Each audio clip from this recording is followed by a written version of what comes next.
Somos uma única DASA, para inaugurar uma nova era no cuidado com a saúde, para ampliar os espaços e os acessos, proporcionar um avanço contínuo em tecnologia, dar ainda mais segurança, consolidar dados e integrar procedimentos, para aproximar especialidades e fortalecer o exercício da medicina. Sobretudo, para proporcionar a jornada de saúde completa em que acreditamos. Por tudo isso, hoje somos uma única DASA, uma rede que valoriza e fortalece mais do que nunca a comunidade médica e que busca estar à frente do nosso tempo, sem deixar nunca de estar frente a frente com as pessoas. DASA é para toda a vida.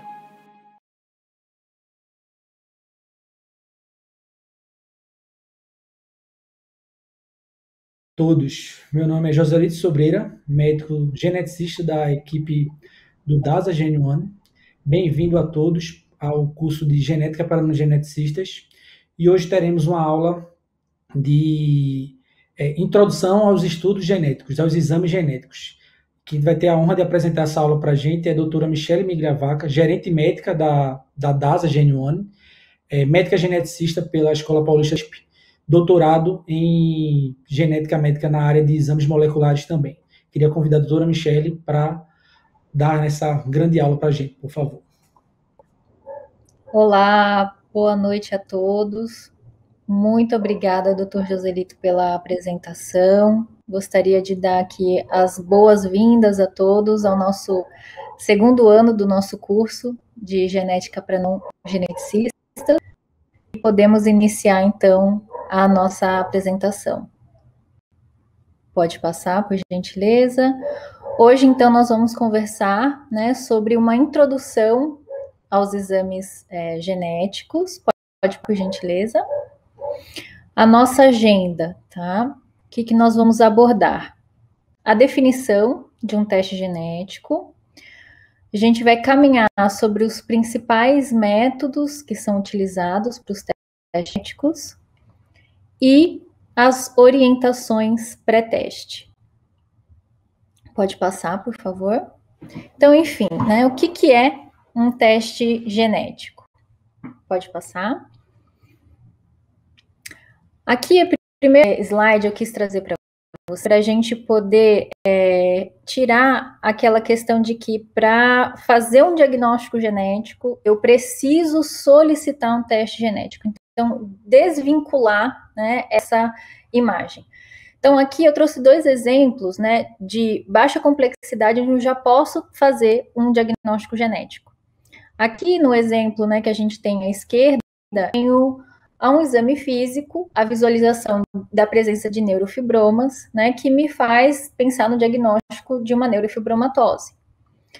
No outro exemplo, né, um exame simples, uma radiografia de tórax, eu tenho uma destrocardia, e se eu juntar com a história, né, de um paciente de infecções recorrentes, eu posso pensar numa ciliopatia, numa doença de Kartagner, por exemplo. Então, não necessariamente eu preciso de um teste genético para poder fazer um diagnóstico genético. Exames de baixa complexidade já podem corroborar com a minha hipótese, tá? Pode passar, por gentileza. Um outro conceito importante também para a gente ter é a questão da evolução das metodologias, né? E é um conceito dinâmico.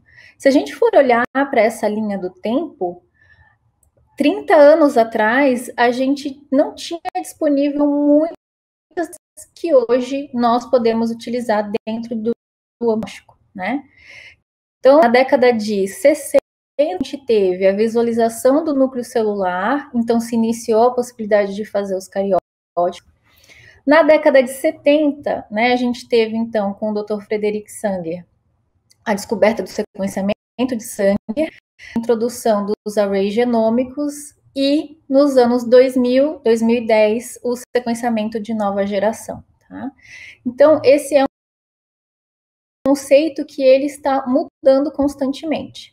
Pode passar. E qual que é o impacto, né, dessa evolução, desse dinamicismo das metodologias? A gente tem um primeiro impacto que é a descoberta de novos genes, e aí a gente pode ver nesse gráfico, né, esse daqui é a quantidade de genes que foram associados a novas doenças, né, e aí a gente teve um aumento, e ele condiz aqui, né, com a compleição do projeto do genoma humano, e depois com a possibilidade de você também utilizar sequenciamento de nova geração. Pode passar. E ainda existe um gap de conhecimento, né? O que é esse gap de conhecimento? No dia 8 de junho, eu entrei no site do OMIM. O OMIM é o nosso catálogo de doenças mendelianas online, tá? O endereço está aqui embaixo.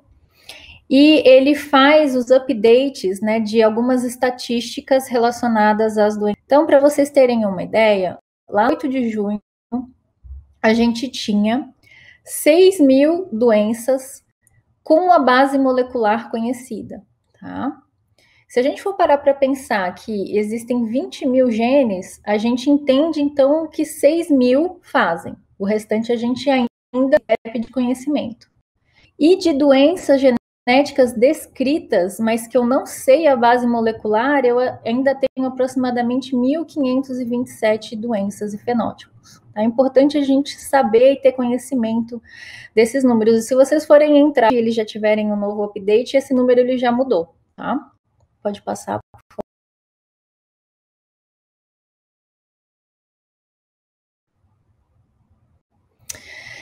E aqui para a gente, então, trabalhar com a definição de teste genético. Foi estabelecida lá em 99. Por que eu quis trazer essa definição? Porque a gente fica muito focado na análise de DNA, né? Quando a gente fala de teste genético. Mas não necessariamente eu posso só analisar o DNA. Eu posso analisar o RNA, eu objetivo analisar os meus cromossomos, proteínas, metabólitos, né? Então, quando eu penso no reinato do metabolismo, eu posso focar, então, em analisar um metabólito. E qual que é o objetivo desse teste? De eu avaliar o DNA, o RNA? Eu posso, então, querer estabelecer uma predição de risco, estabelecer um diagnóstico, e esse diagnóstico ele pode ser tanto pós-natal quanto pré-natal, ou poder fazer o aconselhamento genético da família. Se a gente for olhar aqui, é uma definição ampla, né? Pode passar, por favor? E quando a gente está diante, né, de uma definição ampla, a gente também pode entender que existem alguns dilemas relacionados, né? Então, o teste genético, ele geralmente é um teste de alta qualidade, de alto custo.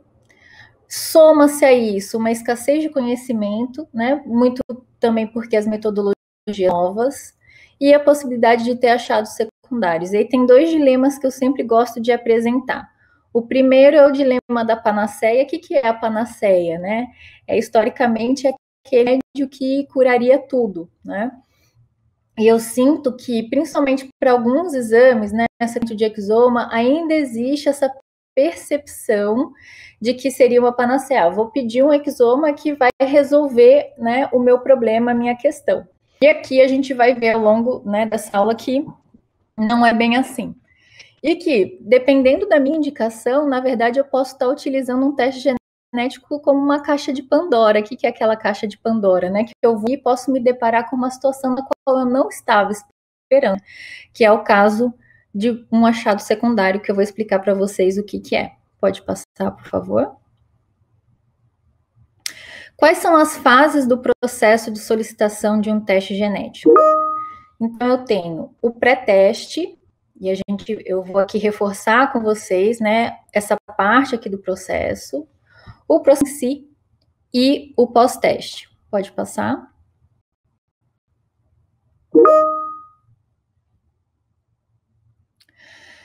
E aqui eu recentemente descobri esse autor, ele é um filósofo francês, o Edgar Morin, e ele escreve sobre complexidade e incerteza. E eu quis trazer essa frase porque eu entendo que complexidade e incerteza definem muito desse cenário, né, que a gente está conversando hoje. E aí a frase é: a consciência da complexidade nos faz compreender que não poderemos escapar jamais da incerteza e que jamais poderemos ver total. A totalidade é a não verdade. E aí, com essa frase, né, eu trago para vocês a complexidade da arquitetura genômica, pode passar. E entender essa complexidade é muito importante para que vocês possam fazer a correlação com metodologias. Porque, pelo menos até hoje, não existe um único exame que consiga abordar e analisar toda essa extensão da complexidade da arquitetura genômica, que pode ir desde um nível microscópico, mas que eu consigo enxergar, né, num microscópio óptico, até o nível do meu sequenciamento do genoma, tá? Pode passar, por gentileza. Então, aqui a gente vai começar a falar sobre as metodologias. E a gente vai cair do macro para o micro. Então, falando no macroscópio, a gente vai começar pelo cariótipo. O cariótipo, pode ampliar a tela, por gentileza? É exatamente essa fotografia aqui que a gente vê no canto superior direito, tá? Isso daqui é um cariótipo, tá? Então, o que a gente vai ver? Os nossos cromossomos. Então, normalmente a gente tem 46 cromossomos, sendo que eles sempre vão ficar em pares, porque a gente herda um do pai e o outro da mãe. Eles vão sendo organizados pelo tamanho, a gente vê que esses primeiros daqui de cima são maiores e vão caminhando até os maiores. Sexo, né, genético, quando é menina são 2 cromossomos X, quando é menina é um X e um Y, tá? E aí, essa fotografia a gente consegue tirar depois que a gente faz um processo de cultura da célula e é utilizado um corante, que ele é corante Gienza, e que dá esse padrão de claro e escuro que a gente chama de banda. E é por isso, então, que é chamado de cariótipo com banda G de Gienza, do corante que ele é utilizado, tá bom? Se a gente for contar, aqui embaixo a gente consegue ver direitinho esse padrão aqui de claro e escuro, né? Se a gente fosse contar um por um, num cariótipo, a gente tem aproximadamente 500 dessas bandas. E essa é a resolução do exame, tá? Então, muitas vezes nos pedidos a gente também vê, né? Solicitando 500 bandas. E aí, se a gente for fazer uma conta, pensando que o nosso genoma tem 3 bilhões de pares de base e eu dividir por essas 500 bandas, eu vou ter a resolução dessa metodologia, que é aproximadamente de 7 milhões de pares de base. Ou seja, tudo que for menor de 7 milhões de pares de base, eu não vou enxergar. Eu sempre gosto de fazer a analogia da estante de livros, né? Então, quando eu estou vendo aqui o cariótipo, é a mesma coisa que eu estivesse avaliando a fotografia de uma estante de livros. Eu consigo contar quantos livros eu tenho, como não consigo dizer se tem um capítulo faltando, ou mesmo uma página, ou uma letra trocada dentro, tá? Eu não consigo enxergar. E é exatamente essa limitação que a gente tem num cariótipo. E aí, por conta dessa limitação, eu vou ter uma taxa de resolutividade pequena. O que é a taxa de resolutividade? Se eu for solicitar cariótipo para 100 pacientes, 5 eu vou chegar num diagnóstico, tá? E aí, isso acontece principalmente por conta dessa limitação aqui que a gente está conversando. Obviamente que isso não acontece para o paciente que a gente está olhando aqui embaixo, né? Que é um paciente que eu já consigo fazer o diagnóstico clínico, um paciente com síndrome de Down, onde eu já espero que exista a trissomia do cromossomo 21, que é exatamente o que a gente enxerga aqui nesse cariótipo, e que, na verdade, eu vou solicitar o cariótipo para quê? Para saber se é uma trissomia ali ou se é uma translocação, porque eu preciso dessa informação para poder fazer o aconselhamento genético dessa família, tá? E aí, como outra informação, esse exame ele está dentro do rol da ANS e eu posso fazer um cariótipo, na verdade, a partir de qualquer célula que tenha núcleo, né? É muito a gente fazer a partir da coleta de sangue periférico, mas eu posso fazer uma biópsia de pele, biópsia de medula óssea, dentro do âmbito do diagnóstico pré-natal, a partir de uma biópsia de vílulo coriônico ou de líquido amniótico. Pode passar.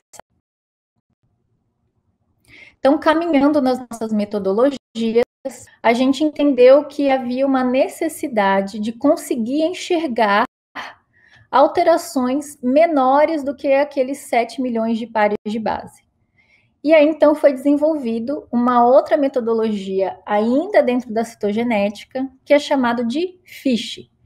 FISH é a sigla em inglês para Fluorescent In Situ Hybridization. Fica hibridização, nada mais é quando eu tenho as duas fitas de DNA colamente.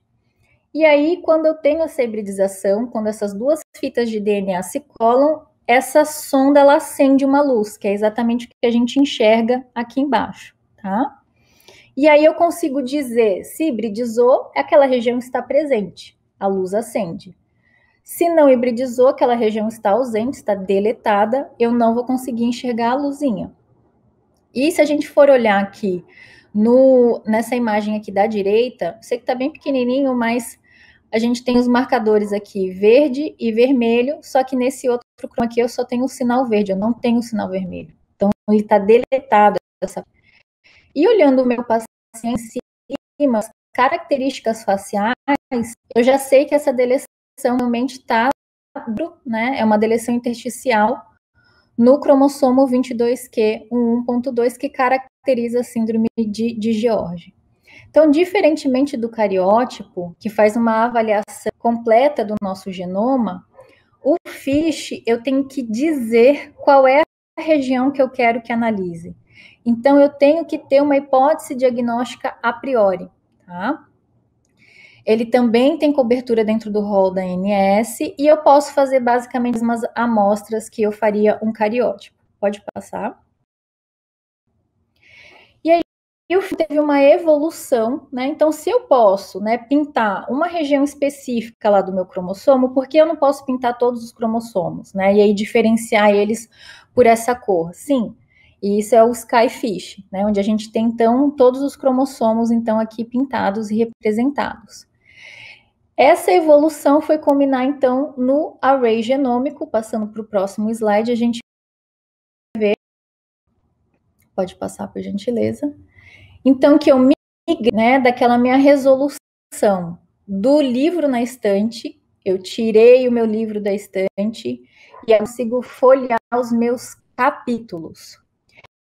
Eu não consigo chegar no nível de resolução de letra por letra, se uma letra está trocada. Mas eu já consigo saber se eu tenho capítulos a mais ou capítulos a menos, tá? Esse é um nível de resolução de um array.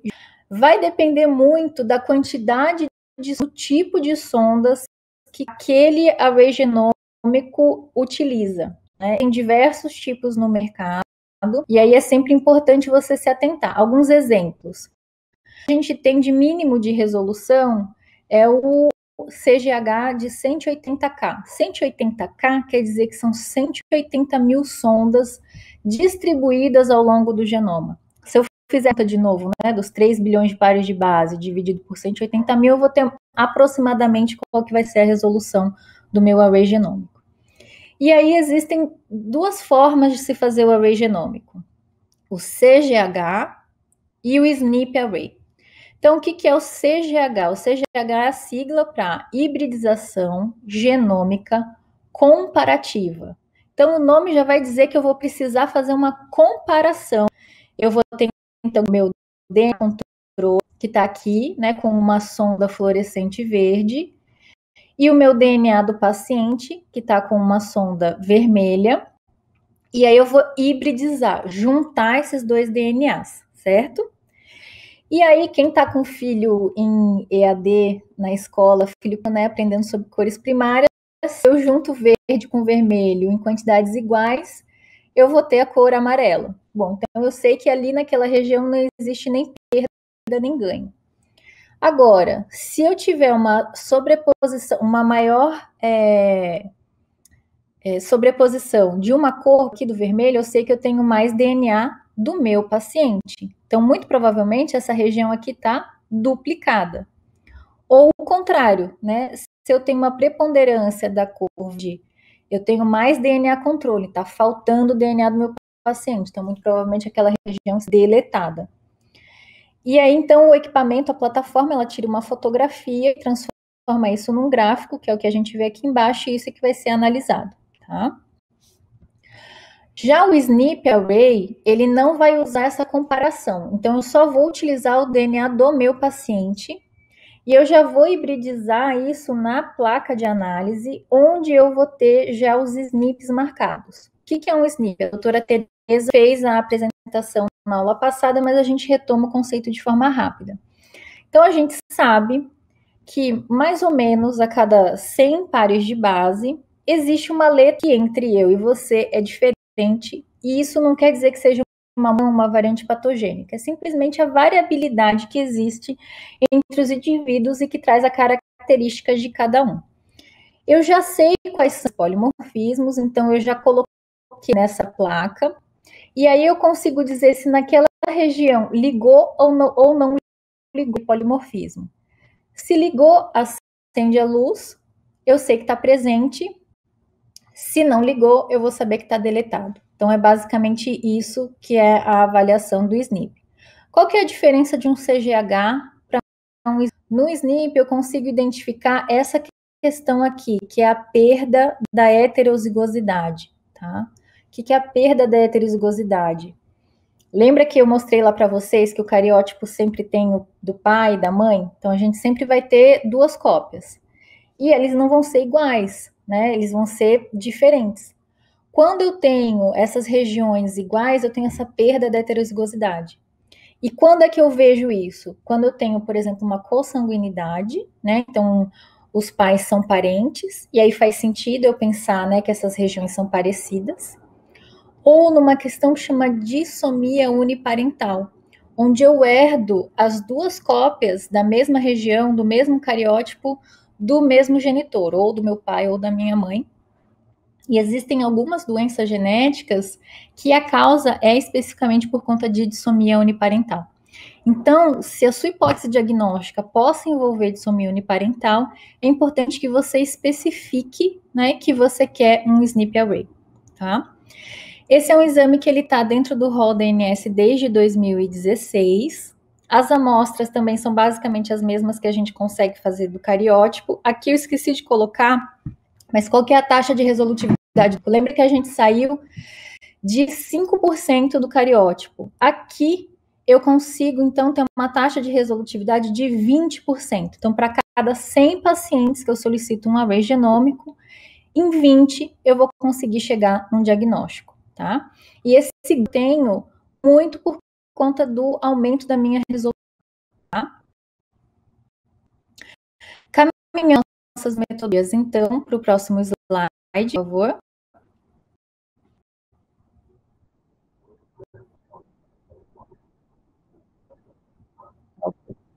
Eu desliguei aqui a câmera para ver se melhora o som para vocês, tá bom?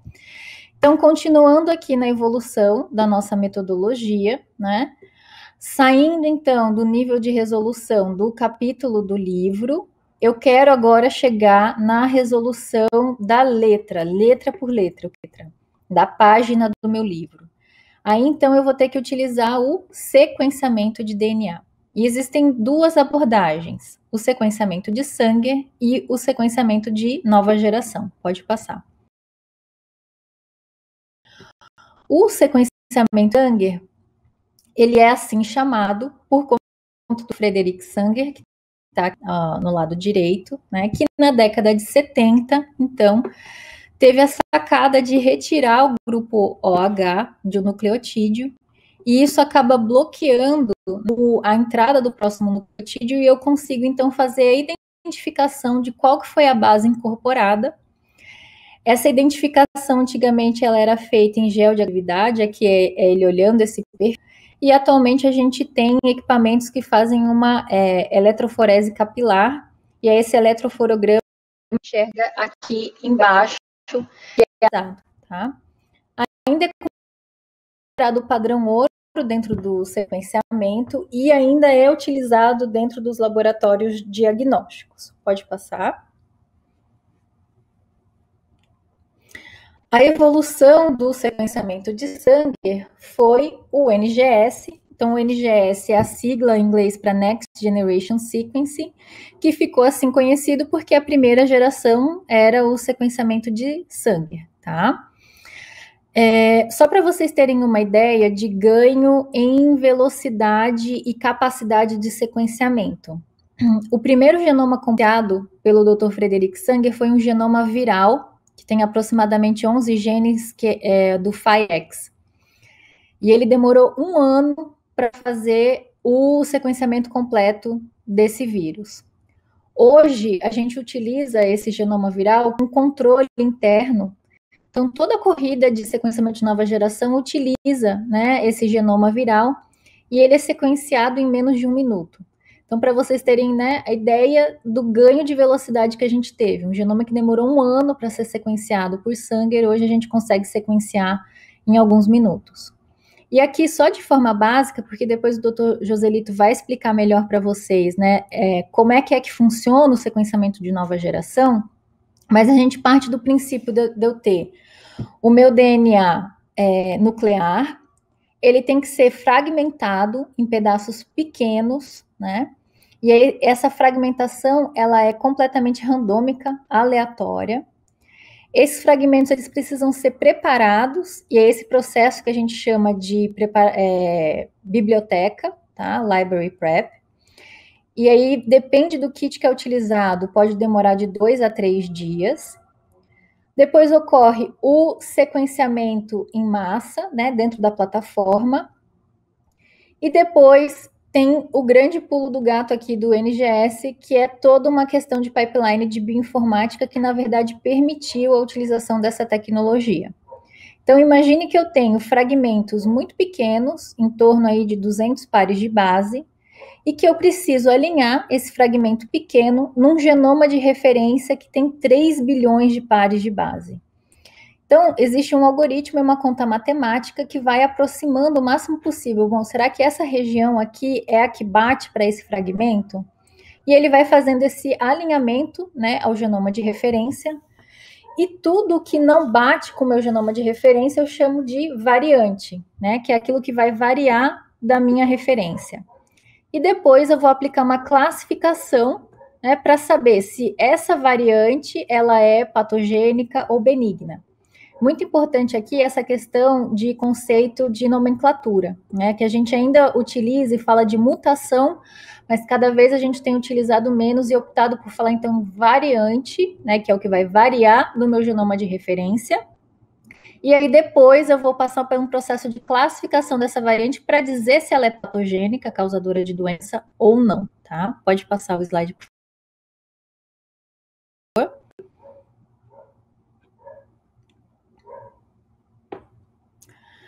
E aí, dentro do sequenciamento de DNA, quais são as minhas possibilidades? Eu posso caminhar de pesquisa de mutação pontual até o genoma.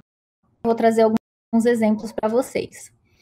Então, com o sequenciamento de Sanger, que é aqui o elema que eu já mostrei para vocês, eu posso fazer a pesquisa que está segregando de uma geração para outra dentro de uma mesma família. Isso é muito comum quando a gente vai fazer, por exemplo, uma pesquisa de aconselhamento para uma família com aumento de risco de predisposição de câncer hereditário. E aí eu peço um painel para a paciente index e depois eu vou fazer a confirmação da mutação pontual identificada nos outros familiares. E muitas vezes essa análise de segregação também vai ajudar a classificar a minha variante. Pode passar. Mas eu posso querer, então, analisar um gene inteiro. Eu também posso pedir esse sequenciamento de gene único, tá? Aqui eu trouxe o exemplo do FGFR3. Então, eu posso ter, por exemplo, um caso de uma paciente no pré-natal, fez a identificação de um bebê que tem uma restrição de crescimento e existem características, né, do ultrassom que fazem a suspeita de uma displasia esquelética. Eu posso solicitar a condroplasia, que é o FGFR3. Pode passar. Ou eu posso querer analisar diversos genes de uma vez. E aí, o GS é a aplicação. Para o gene único, eu posso escolher, né? Posso fazer sequenciamento por NGS ou por Sanger. Agora, quando eu quero analisar de uma só vez diversos genes, a metodologia de NGS, ela me favorece isso. E aqui eu trouxe um exemplo, que é de uma síndrome genética, uma Ciliary-Biddle. Eu entrei no Omin e eu peguei todos os genes que estão relacionados a esse fenótipo. Então, olha só que interessante. Eu tenho uma doença e 24 genes associados a essa doença. Imagine se eu fosse fazer essa investigação de forma escalonada. Se o primeiro, esse gene veio negativo, eu tenho que ir para o segundo. Então, quando eu já tenho um diagnóstico, uma suspeita clínica, eu posso solicitar um painel que já vai, então, englobar todos os genes possíveis daquele fenótipo. Tá? O que é que eu tenho que ficar atenta na questão de painel? Porque eles podem se desatualizar de forma muito rápida, né? Às vezes, dependendo do fenótipo que eu estou olhando, eu tenho descoberta de novos genes associados a ele de forma muito rápida.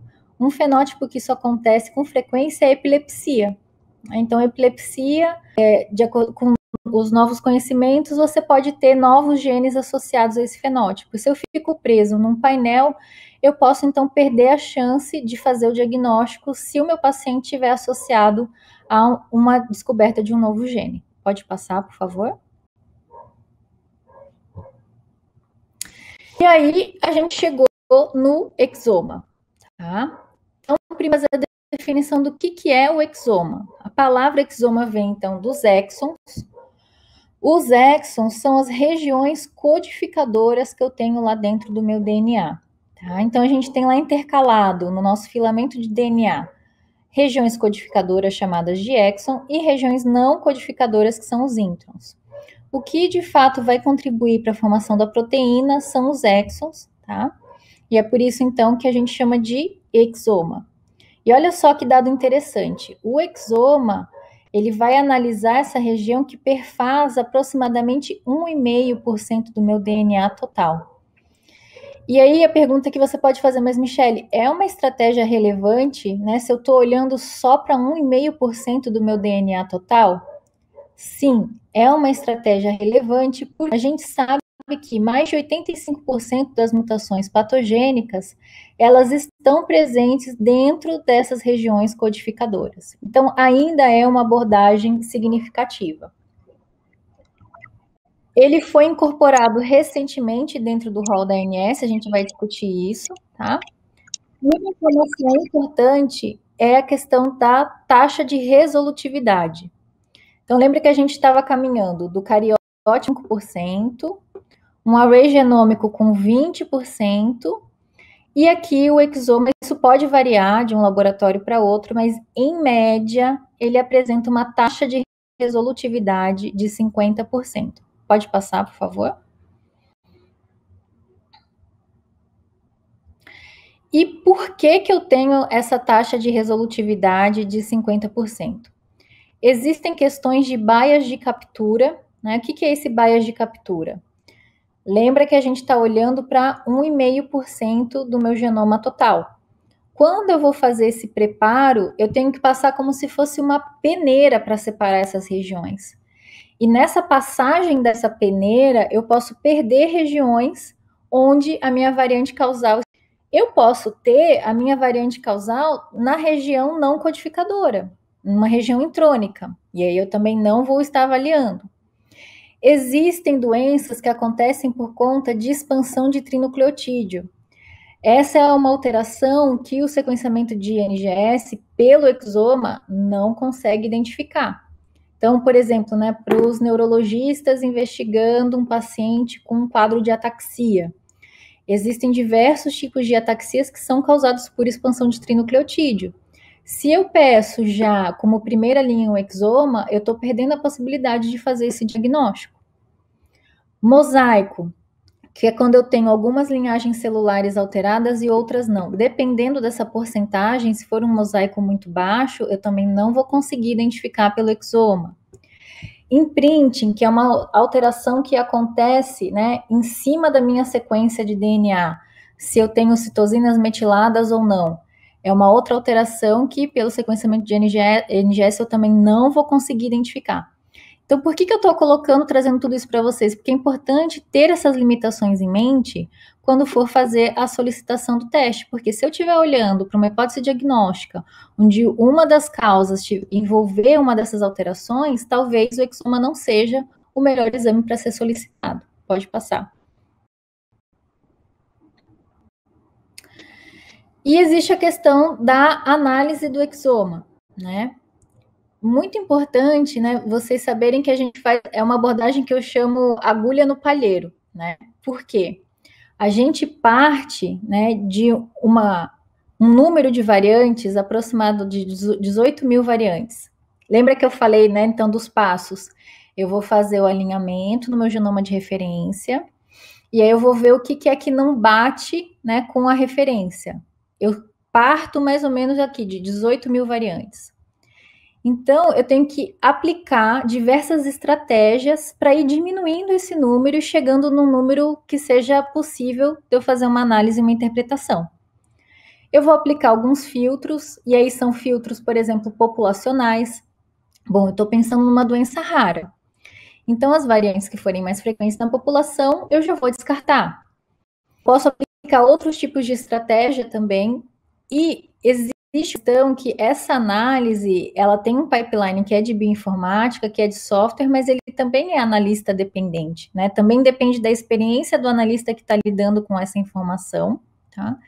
E o mais importante de tudo, essa análise, ela é guiada pelas informações clínicas do paciente. Porque quando a gente faz, mesmo com essa aplicação de filtros, eu vou chegar em aproximadamente 800, 500 variantes. E aí eu preciso saber qual que é o quadro clínico do meu paciente para poder guiar a minha análise. E aí é muito importante a gente entender que quanto mais rico for essa descrição do quadro clínico do paciente, melhor vai ser a minha taxa diagnóstica de conclusão, tá? Então, esse é um dado muito importante para a gente se atentar. Ao solicitar um exoma, é extremamente importante que a gente faça o encaminhamento de um resumo clínico do paciente junto. E aí, resumo clínico, ele não pode se restringir simplesmente a uma indicação de solicito exoma para investigação de autismo, né? Isso não é informação clínica relevante. Porque autismo, eu tenho centenas de genes relacionados, né? Isso não vai me ajudar na análise desse exame. Eu tenho que fazer uma descrição detalhada do fenótipo desse paciente. Pode passar, por gentileza. E depois, quando então eu vou chegar num número restrito de variantes, eu vou aplicar a classificação, né, que foi estabelecida pelo Colégio Americano de Genética. A primeira publicação foi lá em 2015, que utilizam diversos critérios, aqui está pequenininho, mas usa, né? A questão da frequência populacional, as predições em sílicos, os dados que a gente tem, né, de estudos funcionais. Às vezes também eu tenho modelos animais que eu posso utilizar, análises de segregação, e aí eu vou fazer essa classificação da variante. Essa classificação eu tenho 5 possibilidades. Posso caminhar desde uma variante que ela é benigna, provavelmente benigna, uma variante de significado clínico incerto, provavelmente patogênica ou patogênica, tá? Pode passar, por beleza? E aqui eu queria trazer a ideia para vocês de que essa classificação, ela é dinâmica porque ela reflete o conhecimento científico atual. E eu gosto muito desse gráfico, que é da Isabela Carbassi, ela é uma bioinformata do Laboratório Athena, nos Estados Unidos, e ela fez um levantamento, que ela fez uma reclassificação das variantes depois de um ano, e identificou essas mudanças na classificação, tá? Então, se a gente for pegar aqui no meio as variantes classificadas como de significado incerto, 66,8% permaneceram como variantes de significado clínico incerto. Porém, quase a outra metade ficou dividido meio a meio. 13,5% foi reclassificada, né, como provavelmente patogênica, e 19,7% foi reclassificada como provavelmente benigna. Então, aqui mostra a importância da reclassificação das variantes. E essa periodicidade, né, para a VUS, a gente indica que pelo menos a cada 6 meses ela seja reclassificada. Mas aí você pode me perguntar, mas Michele, e uma variante então patogênica, qual que é a chance que ela tem de ser reclassificada como benigna? Isso pode acontecer? Poder pode, né, mas é uma chance muito inferior, né, 1,8%. Mas é importante a gente saber, então, que, por exemplo, um laudo de um exoma, ele é dinâmico, ele não está escrito em pedra. Né? É importante eu ter isso em mente. Pode passar, por favor? Próximo slide. E aqui só reforçando, então, né? Quando eu penso no laudo do exoma, né? O que é que vai aparecer de fato para mim, né? Partindo lá do princípio que eu saí de 18 mil variantes, o que é que vai aparecer no laudo? Porque não faria o menor sentido, né? Eu ter um laudo com 18 mil variantes. Então, no laudo vai as variantes patogênicas ou provavelmente patogênicas relacionadas ao fenótipo. Então, aqui de novo a importância de eu fazer uma descrição detalhada do fenótipo do paciente. Vão ser incluídas as variantes de significado incerto, porém aquelas que estão relacionadas ao fenótipo também. Porque existem outras milhares variantes, né, que são classificadas como VUS, mas que não vão estar relacionadas à pergunta inicial do diagnóstico do paciente. Variantes benignas e provavelmente benignas, elas não serão reportadas, né, por conta do número da quantidade, né, não é viável que eu emita um laudo, né, com essa quantidade de variantes. Pode passar, por favor. E aí, recentemente, né, no Congresso de Genética Médica, o nosso colega, o Filipe Vairo, ele falou uma frase, e eu tenho citado muito ela, eu trouxe ela, que traz muito essa ideia, né, do dinamicismo do resultado de um exame de um exoma, né, que ele coloca que não existe um exoma negativo, existe apenas um exoma que ele é inconclusivo naquele momento. Pode passar. E sabendo disso, é importante eu entender um pouco como é que funciona essa estrutura da bioinformática, porque num exoma inconclusivo, eu posso ter, então, a possibilidade de fazer uma solicitação de uma reanálise, né? Já existe, então, dados de literatura com aproximadamente um ganho, né, de 18% nessa taxa de resolutividade quando eu solicito essa reanálise dentro de um intervalo de 1 ano. E aí é importante vocês saberem que os laboratórios, eles têm como obrigatoriedade fazer o armazenamento dos dados brutos do sequenciamento, né, por no mínimo 5 anos, isso é uma determinação do Colégio Americano de Patologia, mas depois disso ele não tem mais essa obrigatoriedade e ele pode ser deletado. Por quê? Existe um custo atrelado muito grande a se manter esses dados, né? E aí o paciente, então, os dados do sequenciamento, né, eles são de direito do paciente, então o paciente pode fazer a solicitação, né, desses dados para que ele seja o armazenador dessa informação. E aí eu posso solicitar o formato do arquivo, desde a forma mais bruta, mais crua possível, né, que seria um FASTQ ou um BAN, até o VCF, que é quando eu já tenho as chamadas das variantes. Tá? E isso, então, deve ser solicitado juntamente ao laboratório onde foi realizado o sequenciamento. Pode passar. A gente já está no final da apresentação. Então, a nossa nova fronteira de sequenciamento do genoma, onde, então, eu não vou olhar só 1%, eu vou olhar para os 3 bilhões de pares de base. Ainda existe uma indicação muito atrelada ao âmbito de pesquisa, mas a gente vê cada vez mais o genoma também ganhando o ambiente clínico e diagnóstico. E eu consigo, né, chegar numa resolutividade de até 75%, porque dentro de uma mesma metodologia eu vou fazer a avaliação de variações de um único nucleotídeo, variações no número de cópia e de DNA mitocondrial. E esse ainda não está dentro do rol da ANS, essa abordagem. Pode passar. Então, como eu comentei com vocês, a gente teve recentemente essa atualização do rol da ANS, onde teve a inclusão do sequenciamento do exoma e a não obrigatoriedade da prescrição pelo médico geneticista. E aí eu trago um ponto de atenção importante, que são as questões das orientações pré-teste. Pode passar, por favor. Então, aqui eu gostaria de apresentar para vocês algumas orientações importantes. Pode passar. Informações que eu realmente tenho que informar antes da solicitação do exame. É importante que eu faça uma abordagem desse exame. Então, eu posso ter um resultado negativo, né? E aí eu tenho que pensar que eu sempre estou excluindo, né, uma gama de diagnósticos. Posso ter um resultado negativo e eu tenho que levar em consideração quais são os impactos psicológicos e emocionais desse diagnóstico positivo.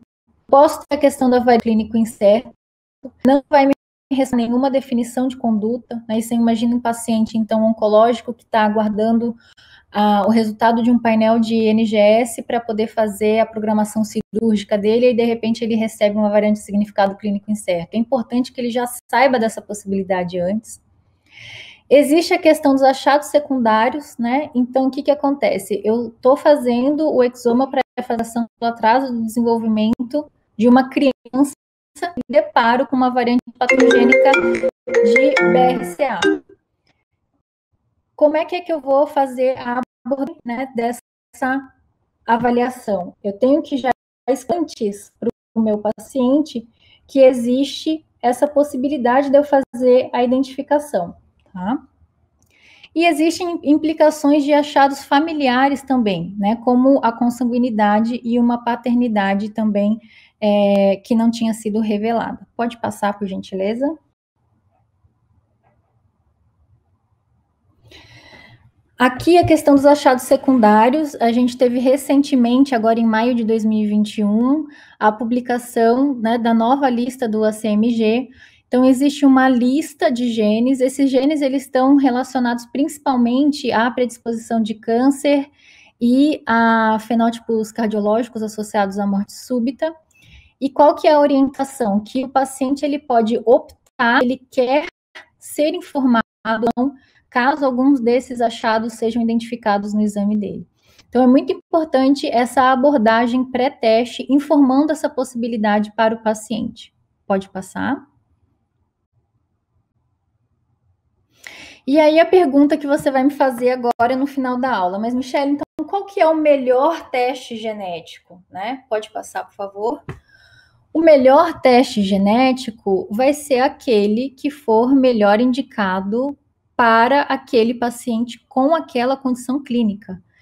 E a minha resposta é: não existe bala de prata, não vai existir um único exame que vá conseguir responder todas as questões.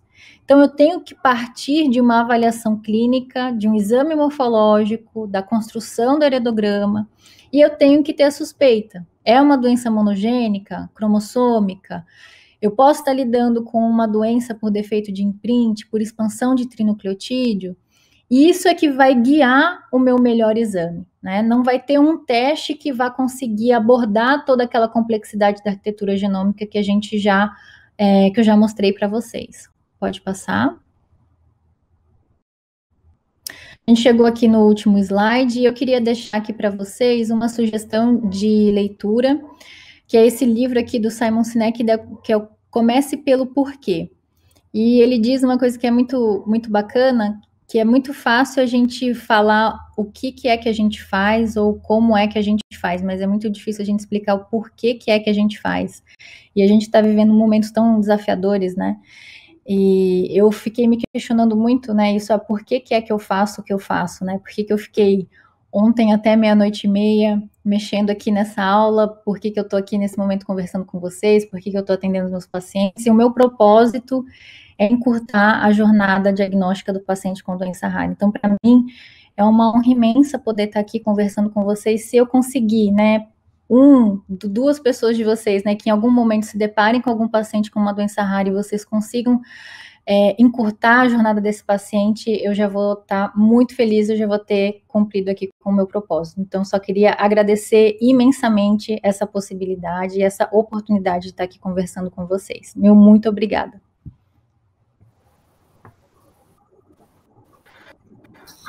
Michele, eu queria agradecer mais uma vez, é sempre uma grande honra assistir suas aulas, e já chegaram algumas boas perguntas aqui para a gente, inclusive eu já queria encaminhar isso aí, porque nos seus últimos slides, eu já sabia que ia chegar pergunta relacionada a isso. Então, Vanessa já perguntou qual é o exame que é mais solicitado na prática clínica do método geneticistas? Não sei se ela queria perguntar qual é o melhor, mas qual é o exame que a gente mais solicita? Foi uma das perguntas já para a gente englobar, pegar já o finalzinho da sua aula aí. Então, Vanessa, não existe, né, um exame que a gente solicite mais. O que acontece na prática? A investigação, ela acontece muito de forma escalonada, muito por conta de, por exemplo, como a gente tem a liberação dos convênios.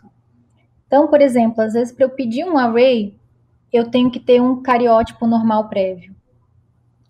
Para eu poder chegar num exoma, eu tenho que ter um array normal prévio. Então, por conta desse escalonamento, eu acredito que o cariótipo seja o exame que a gente acaba pedindo mais na nossa prática clínica, né? Mas varia muito do quadro clínico do paciente, do que a gente está vendo, né?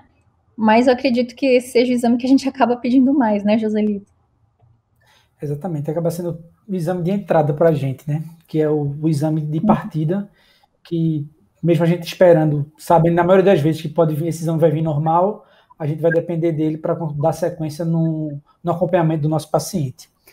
Isso. Fazendo mais ou menos relacionado a, já que você falou em questão da ANS, Rosana Puga perguntou, todos os sequenciamentos de DNA estão na lista da ANS? Não. Né? Então, a gente tem algumas doenças genéticas que são cobertas pelo rol da ANS, algumas com painéis, mas infelizmente existem outras doenças que ainda não são contempladas pelo rol da ANS. Ainda não necessariamente nesse sentido, mas ainda relacionado em relação ao quadro clínico do paciente, Ricardo perguntou se, mesmo sabendo que meu paciente tem todas as características de uma determinada síndrome, eu devo fazer obrigatoriamente algum tipo de exame genético para confirmar? Olha, Ricardo, eu atendi hoje uma família que leu o livro de esclerose tuberosa. E é uma família que tem uma história aí de 35 anos desse quadro. E até hoje eles não tinham tido a oportunidade de fazer um diagnóstico molecular. Então não é obrigatório, obviamente, né? Até porque existem situações onde eu não vou ter a possibilidade de fazer, né? Eu acho que aí ainda, né, a avaliação clínica e o diagnóstico clínico, ele vai ser sempre preponderante. Mas a confirmação molecular ajuda muito no aconselhamento genético, né? Principalmente na investigação dos familiares em risco. Porque você imagina, essa família conviveu com esse medo, né? A mãe, ela falou uma frase assim que me marcou muito, ela falou assim, nossa, doutora, todo mundo, nossa família tem medo de engravidar. Porque tem medo de passar, porque não sabe, né, se tem ou se não tem. Então, o teste, ele vai além só da questão da definição diagnóstica, né? Ele tem esse cenário muito amplo, né, como a gente comentou. E a gente às vezes tem que tomar cuidado quando a gente às vezes força um pouquinho o paciente a querer fazer o teste, né? Não, assim, Michele.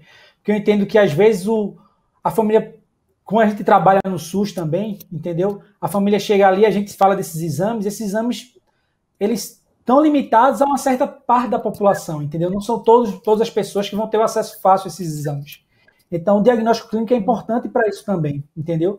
Para a gente orientar aquelas famílias que não vão ter acesso ao exame, para a gente fazer o aconselhamento da genética da forma mais adequada.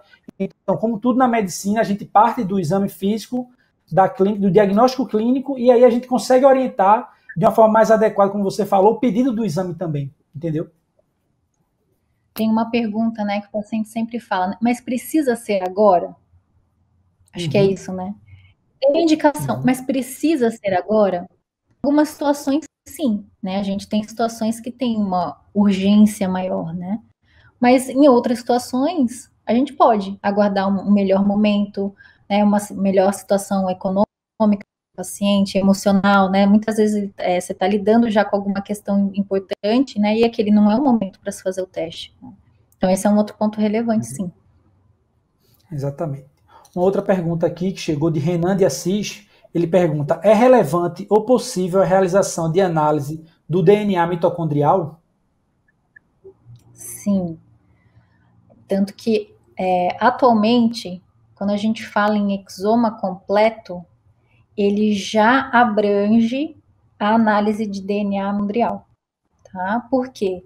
Existem muitos fenótipos de doenças genéticas, principalmente aquelas com quadros neurológicos, que a variante não está dentro do DNA nuclear, e sim do DNA mitocondrial. Então, é relevante sim essa análise. Uma outra pergunta, Roberta Alves, ela pergunta: essa reanálise é apenas se o paciente solicitar? Na verdade, quem tem que solicitar a reanálise é o médico prescritor, tá? Os dados brutos, o paciente que solicita, porque ele que é o dono dos dados. Agora, a reanálise, quem tem que solicitar é o médico. E aí é muito importante que nessa solicitação, ele também encaminhe para o laboratório uma atualização do quadro clínico do paciente, porque isso vai impactar muito na qualidade dessa reanálise também. Exatamente. Você falou agora da questão do sequenciamento do genoma, e Gustavo Santos pergunta: qual o atual cenário clínico no uso de variantes estruturais, inversões e translocações para o sequenciamento completo do genoma? Então, no pipeline do sequenciamento do genoma, existem softwares diferentes que alguns conseguem fazer a identificação dessas alterações estruturais. Não são todos, né? É mais difícil, aí depende muito da característica do sequenciamento, da cobertura, qual que é o objetivo, né? Então, se eu estou falando, né, de um genoma diagnóstico, seria o ideal que eu também conseguisse fazer a identificação, né, dessas alterações estruturais. Mas esse é um desafio ainda dentro do sequenciamento de nova geração, de sequenciamento de genoma. Não necessariamente todo sequenciamento de genoma vai conseguir identificar. Aí tem que ver caso a caso, né? Se para aquele específico pipeline ele está descrito e ele já está validado para fazer esse tipo de identificação, tá? Exatamente. Só a título de informação aqui, Michel, tem muita gente perguntando se as aulas vão ficar gravadas, se precisa se precisa assinar algum ponto, alguma lista de presença. Isso não precisa, porque a partir do momento que você faz o login, é isso, você Isso, já tem. Exatamente. De uma forma geral, as perguntas foram essas, Michele. Agradeço mais uma vez a sua aula, bem elucidativa, para a gente que está sempre buscando aprendizado e com o avançar realmente da medicina diagnóstica, esses exames vão ficando, como a gente percebe através do RODA-NS, vão ficar cada vez mais acessíveis para as outras especialidades, entendeu? E é importante as outras especialidades também, e a gente, desde a faculdade, que na faculdade a gente já sempre tinha uma falta dessa presença mais próxima da genética, e aí com essas aulas a gente vai aprendendo isso e facilitando o nosso dia a dia. Com certeza. Eu queria pedir desculpas pela qualidade aqui da minha rede. Eu tive que fechar a câmera em alguns momentos aqui. Não sei se cortou muito para vocês. Espero que não tenha dificultado aí a qualidade da aula. Peço desculpas. Queria agradecer o Joselito por ajudar na mediação da aula, com as perguntas. E, novamente, agradecer a todos vocês que estão aqui hoje à noite assistindo com a gente. Meu muito obrigado. Obrigado, pessoal. Obrigado, Michele. Um abraço, uma boa noite, boa aula.